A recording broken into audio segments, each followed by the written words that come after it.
good evening and welcome to a Tuesday night episode of Brett's Old Time Radio Show. Now, what we're waiting for here in beautiful East Devon is basically for the sun to come out and summer to begin. August is now upon us, and I kind of thought things might really be happening by now. This whole climate change thing is most confusing. However, welcome once again to another episode of Brett's Old Time Radio Show. Welcome to my home here in beautiful Lyme Bay. Thank you for joining me once again for our regular late night visit to those dusty studio archives of old time radio shows right here at my home on the south coast of the United Kingdom. Now, I was saying earlier in the week that I do love when kind of winter is upon us, even though it does feel like it is now, really, with the weather. But what I do love about winter being upon us is, for shows like tonight's Sherlock Holmes, it does need to be a dark, stormy night. Because you can really then just feel like you're a part of it and a part of everything that's going on. So look, I'm Brett, I'm your host for our Nighttime podcast. Welcome to another episode.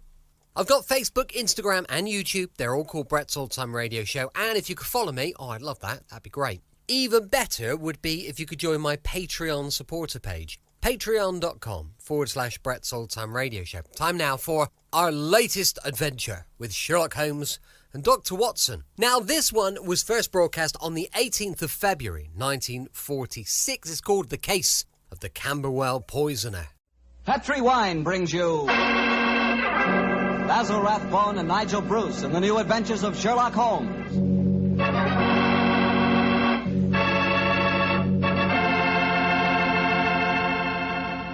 The Petri family, the family that took time to bring you good wine, invite you to listen to Dr. Watson tell us another exciting adventure he shared with his good friend, that master detective, Sherlock Holmes. And I'd like to tell you about my favorite time of day. It's just before dinner. You know, when the family's all sitting around in the living room and wonderful things are cooking in the kitchen? Ah, that's for me. And boy, that's the time for a glass of sherry. Because Petri California sherry really makes waiting for dinner a pleasure. That Petri sherry is the perfect before-dinner wine. Just look at its beautiful amber color. And then taste that wonderful Petri sherry. What a flavor. Petri sherry has a rich, nutty flavor that's right from the heart of sun-ripened grapes. And if you like your sherry dry, you know, not sweet, you'll want to get Petri Pale Dry Sherry. Or better yet, taste them both. Don't buy one, buy two. Those letters P-E-T-R-I on the label are the personal assurance of the Petri family that Petri sherry is truly good wine.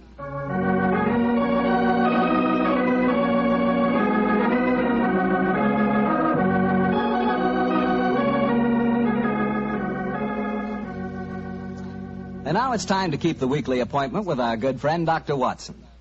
How are you this evening, Doctor? I never felt better, thank you, Mr. Bartell. Draw up your usual chair and make yourself comfortable. Thanks. That's it. Oh, I see you've had the old tin dispatch box out again. I suppose you've been going through your notes on tonight's new Sherlock Holmes adventure? Yes, Mr. Bartell, and I think you'll find it as pretty a little problem as we ever encountered. The story began in 1887. A very busy year for us, my boy. It was the same year that Holmes solved the case of the Amateur Mendicant Society, who held their meetings in a luxuriously furnished vault below a furniture warehouse. Oh, I remember that story, Doctor.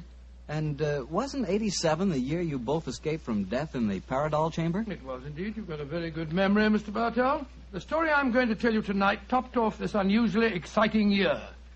It was late in October, and the equinoctial gales had set in with exceptional violence. All day the wind had howled and the rain had beaten against the windows of our Baker Street lodgings. Finally, it was nearly midnight, as far as I remember. The storm grew higher and louder, and the wind in the chimney sobbed like a child. Suddenly, much to our surprise, the doorbell jangled, and a few moments later, our midnight visitor stood before us.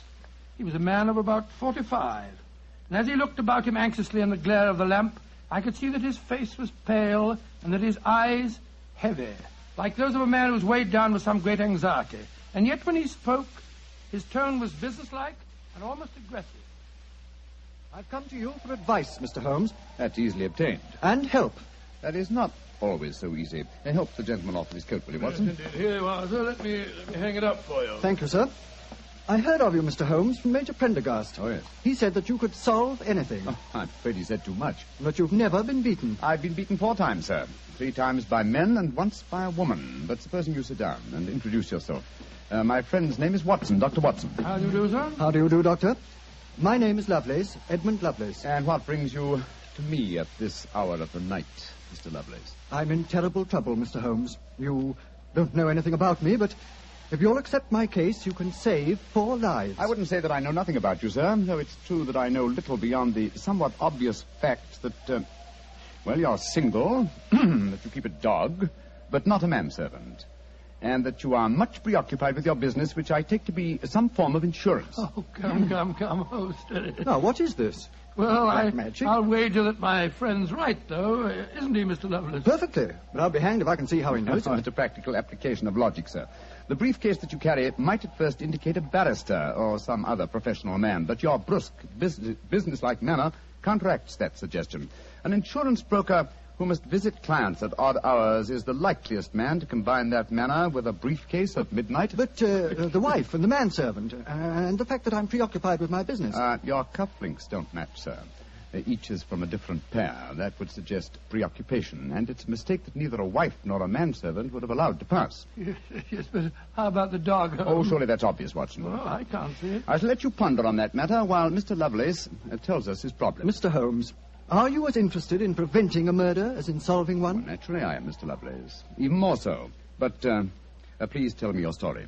I live with 4 cousins of mine in an old house in Camberwell. My grandfather left the house and a sizable fortune to the 5 of us on condition that we lived together and maintained a family unity. It probably won't surprise you to know that we've grown to get pretty much on each other's nerves. Well, what happens if one of you dies, Mr. Lovelace? His share is divided among the others, Doctor. Oh, yes. The wonder to me is, sir, that not that a murder may take place, but that it has not happened long ago. Who's responsible for the administration of the estate? My cousin Gerald. He's much older than the rest of us, and he's a thoroughly unpleasant, cantankerous man. Yeah. He gets an extra share in the estate as administrator, and in consequence he doesn't work. We feel, of course, that he lives off us, and we're continually quarrelling with him about it. Well, sounds like a jolly household, I must say. There's going to be trouble, Mr. Holmes, I know it. Gerald hates us, and he's jealous of our share in the estate. You spoke of preventing murder just now. Yet I can see that you've selected your cousin Gerald as the potential murderer. Am I right? Yes, you are. Mm-hmm. But don't think it's personal prejudice that makes me suspect him.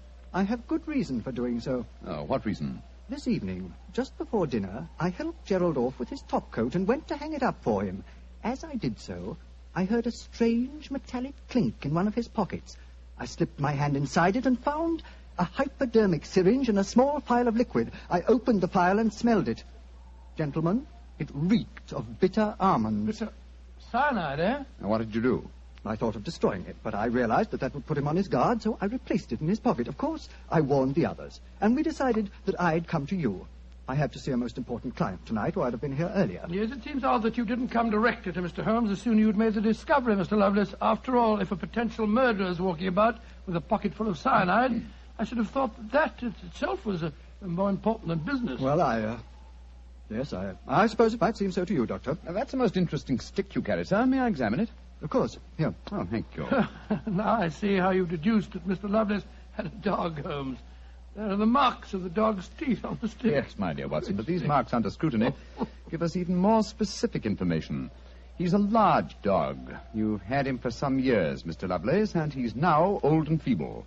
Well, you're perfectly right, but I'll be hanged if I can see how you can tell that from looking at a walking stick. This stick is covered with teeth marks, therefore it has been carried many times by the dog. Now, it's a heavy stick, so only a large dog could have carried it. And the teeth marks also indicate a large jaw. The older marks are deep sunk. Look here. The fresh ones, where the wood is not yet darkened, are shallow. Yes, it's obvious that the jaws are losing their strength. That's very clever of you, Mr. Holmes, but I don't see what it has to do with the case in hand. Oh, neither do I, Holmes, I must confess. No, surely it tells us that your story, Mr. Lovelace, may bear a less terrifying implication than you think. On the other hand, its implication may be even more terrifying. Though it's late at night, I feel that any further delay in this matter would be extremely dangerous. I suggest that we get a cab and come to your house in Camberwell at once.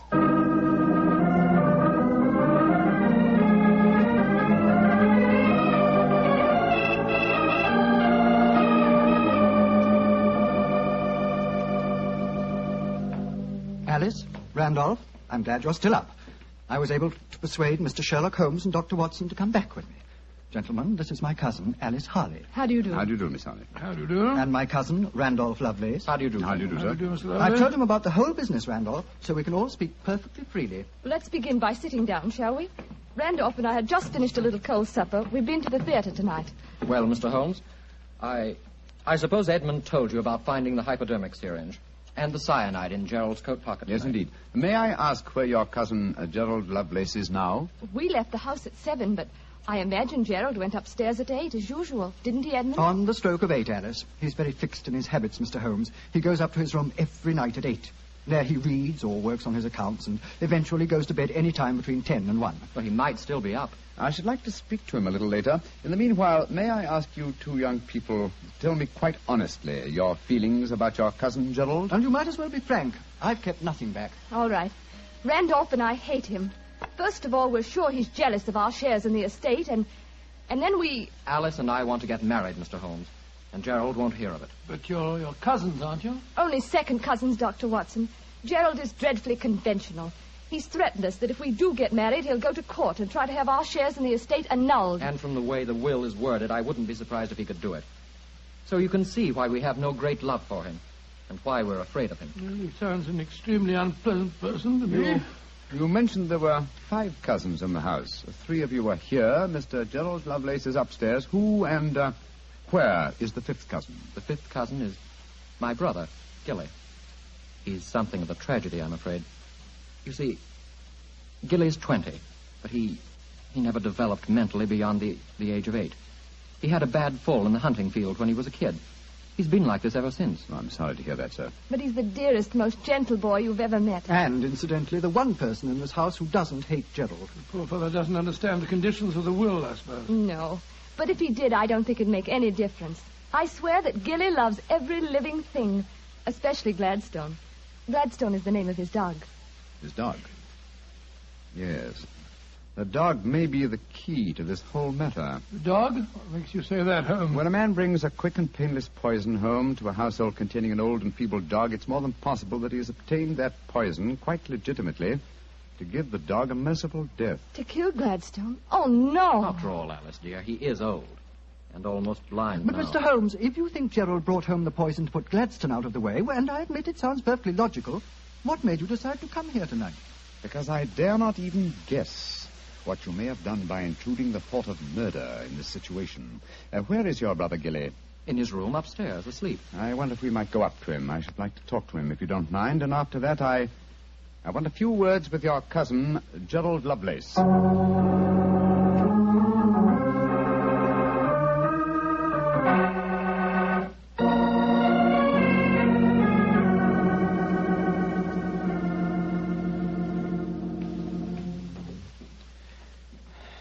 He's asleep, Mr. Holmes. Yes, with a dog in his arm. I'm afraid we'll have to waken him. Gilly? Gilly? That's all right, Gladstone. We're not going to hurt him. Gilly? Who is it? Oh, hello, Alice. Who are these men? They've come to take Gladstone away. No, Gilly, we haven't. Oh, of course not, Gilly. We've just come to admire him. Your brother's been telling us what a fine dog he is. Oh, that's different. Isn't he beautiful? I just had such a wonderful dream about him. Such a wonderful dream. What was it, Gilly? Well, he was all young again. Just a puppy. He was chasing a rabbit across a cliff top. And I was running with him. Oh, Gladstone looked so beautiful. Didn't you, old boy? Of course you did. And you know, the rabbit went down a hole, and Gladstone went down after him. And I went down after Gladstone. And we all had tea with the rabbits. Oh, it was so funny. They all had little green hats on. Hats with feathers. I wanted Gladstone to try one on, but he wouldn't. So sleepy.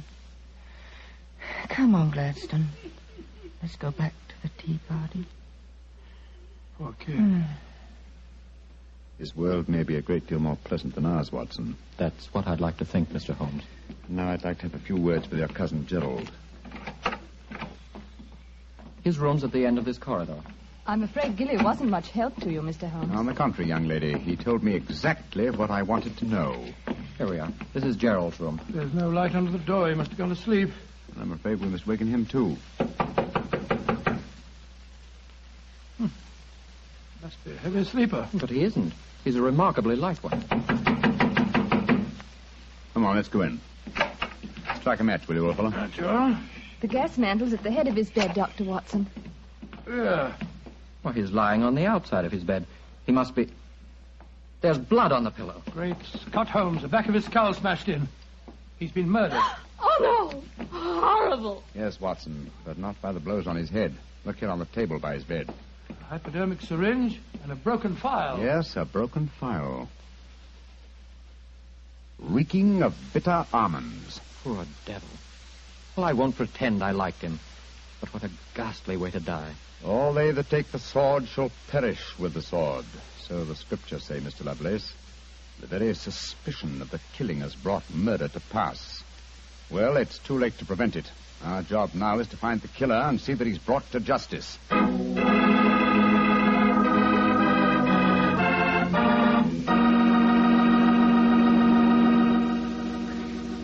Dr. Watson will tell you the rest of his story in just a few seconds. Just time enough for me to tell you that if there's one wine that's perfect for any occasion, it's Petri California Sherry. With a bottle of that rich, amber-colored Petri Sherry on hand, you can make that time before dinner a main event. And Petri Sherry is the perfect answer to the question of what to serve when company comes. Serve Petri Sherry alone and let its full, wonderful flavor speak for itself, or serve Petri Sherry with hors d'oeuvres or party sandwiches. And remember, you can serve Petri Sherry proudly, because Petri is the proudest name in the history of American wine. Well, Dr. Watson, so you found Gerald Lovelace dead in one of the bedrooms of the house in Camberwell. What did you do? Send for the police? Not at once, Mr. Bartell. Sherlock Holmes persuaded the remainder of the household to give him the opportunity of examining the scene of the crime carefully before the police were sent for. And so, a few minutes before 1 o'clock that October night, Holmes and I stood alone in the room of death. Turn the gas a little higher, will you, old chap? Right you are. You know, Holmes, I think you should have sent for the police right away. In a case like this, Watson, I prefer to be my own police. When I have spun the web, they may take the flies, but not before. What are the results of your medical examination, old chap? Well, it's exactly as you reconstructed it, Holmes. He was first beaten on the head with that poker lying on the floor. Then he had the full phial of cyanide injected into his left wrist. Can you estimate the time of death at all accurately? No, this room's confoundedly hot. He might have died any time from 1 to 5 hours ago. Yes. It's now 1 o'clock, and we know that he was alive at 8. Mr. Edmund Lovelace saw him leave for his room at that hour. Yes, if he was telling the truth. One thing we do know for a fact is that this man was murdered at the exact moment he was going to bed. He's wearing his nightgown and nightcap, but his bed has not been slept in. Well, isn't it possible that the murderer might have killed him shortly after 8 and then dressed him in his nightclothes to confuse us? No, my dear chap. You will notice that the hypodermic needle passed through the sleeve of his nightshirt. Here. Also, the nightcap is crushed and bloodstained from the blows of the poker. No, Gerald Lovelace had prepared for bed. Yes. Look at the glass of water on the night table and the prayer book and the watch. Yes. Signs of a prosperous and meticulous man. Mm-hmm. Very fine gold watch and in excellent condition. Aha. There's the answer, Watson. What do you mean there's the answer, Watson? I just wound this watch one turn, and then it was fully wound. That provides us with a time schedule for our murder. Come on. We'll send a servant for the police, and while they're on the way, if you'll call everyone together, I should like to put a few more questions to this family.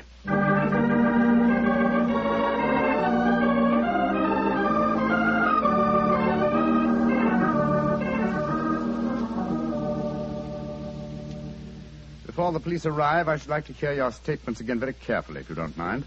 Mr. Edmund Lovelace, what were your exact movements tonight? I left here shortly before 10.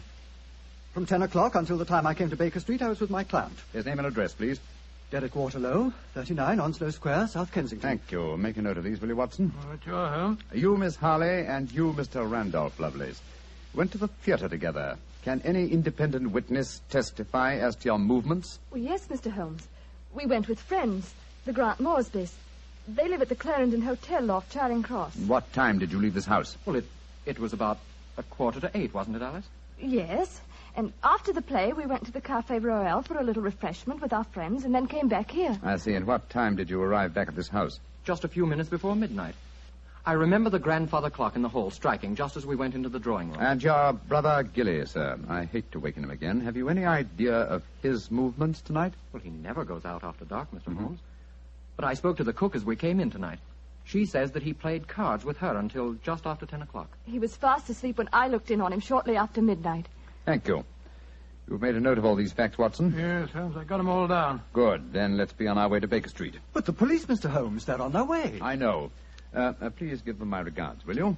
Apologize for my informality and tell them that I shall have the answer to this matter probably in a little over 24 hours.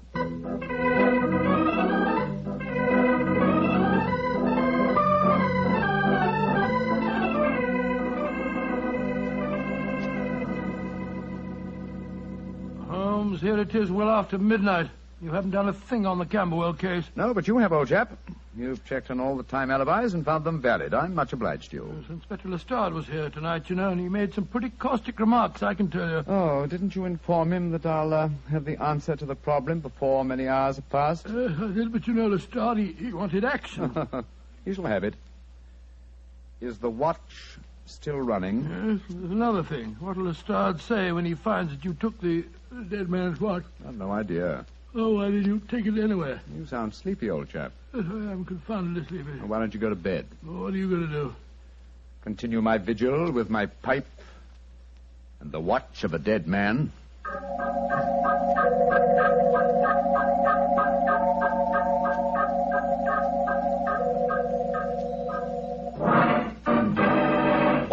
Watson, wake up! What time is it? 5 o'clock in the morning. Good Lord, what are you doing up at this hour? The watch has just stopped.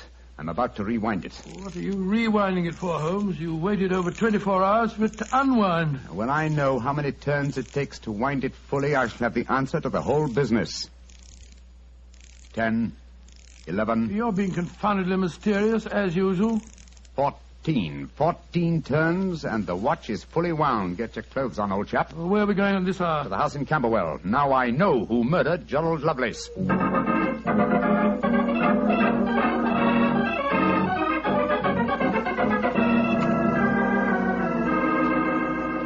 Mr. Edmund Lovelace, I'm glad you let us in. Please take us up to your young cousin's room at once. Really? What do you want with him? I'll explain in a moment. Please take us up to him. Oh, of course, but what brings you here at this hour of the morning? Mr. Holmes knows who murdered your cousin. Well, I'm glad to hear it. It's more than the police seem to know. They were here half the night cross-examining us. Here we are. I don't think we'll bother to knock.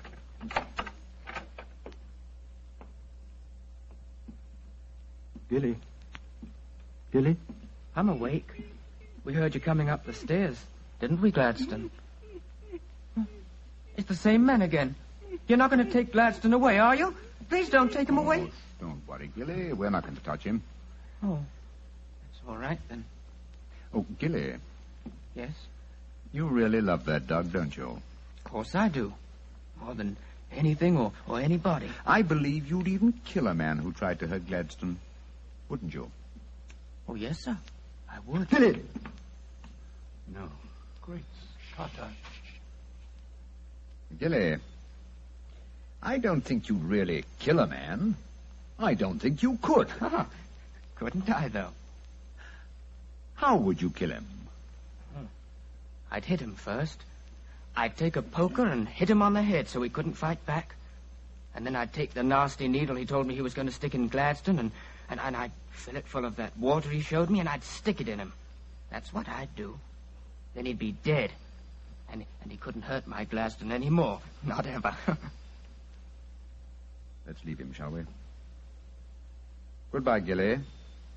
Pleasant dreams. Goodbye, sir. Good old Gladstone. You satisfied, sir? Yes. Poor Gilly. There's no doubt about it, of course. Can there be no one who described the murder to him, and yet he's just given an exact description of its method? What'll happen to him? They won't try him. No. A little pressure in the right places, and he'll be released to a private nursing home. I'll do everything I can, Mr. Lovelace. Thank you, Mr. Holmes. Thank you very much.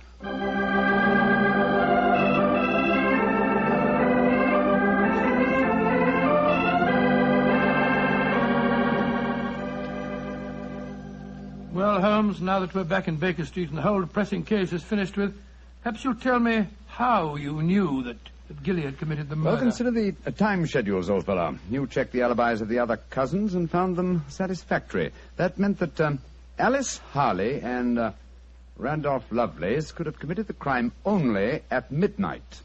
Edmund only before 10. Gilly only around 11. You said that the time of death could have been at any of those hours. Yes, I did. So how did you pin it down to 11? The watch gave me the specific answer. When I picked it up, I unthinkingly wound it. Made one turn and was then fully wound. Now, when does a methodical, precise man like Gerald Lovelace wind his watch? Just as he's going to bed. Exactly, old fellow. So that it was obvious that he was killed precisely one watch stem turn before I wound his watch. Now I'm beginning to see daylight, Holmes. So you let the watch run down? That's what I did. It took 28 hours, from 1 o'clock the night before last until 5 this morning. Now, how many turns did it take to rewind it? 14, wasn't it? That's right. Therefore, one turn of the watch stem equaled 2 hours, proving that Gerald Lovelace had been murdered 2 hours before 1 o'clock at 11 p.m. When Gilly was the only one who could have done it. You know, Holmes, I still find it hard to believe that boy was capable of such a ghastly crime. He seemed so gentle. Oh, he is. Except when his beloved dog's life was at stake, probably out of some mistaken notion of kindness. Gerald Lovelace warned the boy of his intentions regarding the dog. Oh, it's a sad business, Watson, a sad business. I hate to think of that boy spending the rest of his life in a mental home. I have one prayer for his future. What's that, Holmes? The dog Gladstone can't live very long. I pray that Gilly does not long outlive him.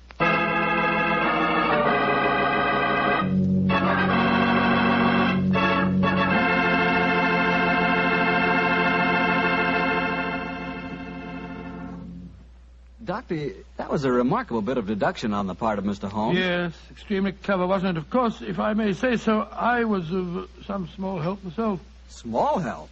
Why, Doctor, you practically solved the case by yourself. Oh, I wouldn't go as far as saying that. But, Doctor, you did check all the alibis, didn't you? Yes, I checked where each suspect was at various times. Yes, you checked time. And what's more important than time? Well, Why, Doctor, time is even vitally important when it comes to wine. I was wondering how you were going to bring that in. And one thing we do know, Petrie took time to bring you good wine. So nobody can miss with Petrie wine. It's just got to be good. You know, you can't be in the wine business as long as the Petrie family without really learning all about the fine art of making wine. And don't forget, the Petrie family has been making fine wine since way back in the 1800s.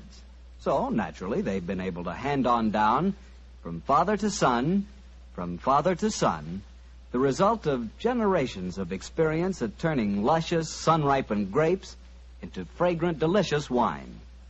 No matter what type of wine you prefer, you'll like it more if it's a Petrie wine, because Petrie took time to bring you good wine.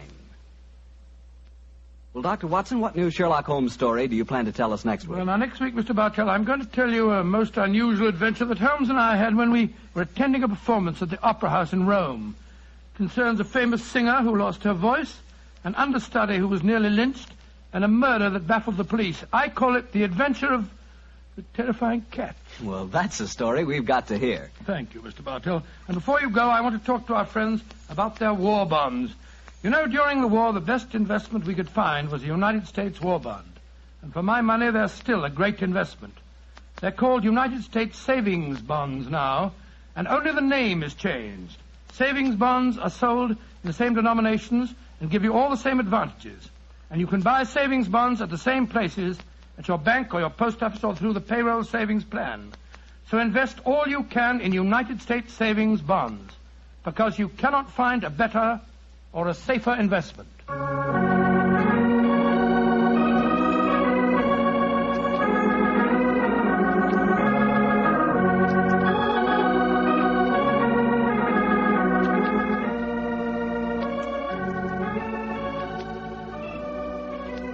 Tonight's Sherlock Holmes adventure was written by Dennis Green and Anthony Boucher and was suggested by an incident in the Sir Arthur Conan Doyle story, The 5 Orange Pips. Music is by Dean Fossler. Mr. Rathbone appears through the courtesy of Metro-Goldwyn-Mayer, and Mr. Bruce through the courtesy of Universal Pictures, where they are now starring in the Sherlock Holmes series. The Petri Wine Company of San Francisco, California, invites you to tune in again next week, same time, same station. Sherlock Holmes comes to you from our Hollywood studios.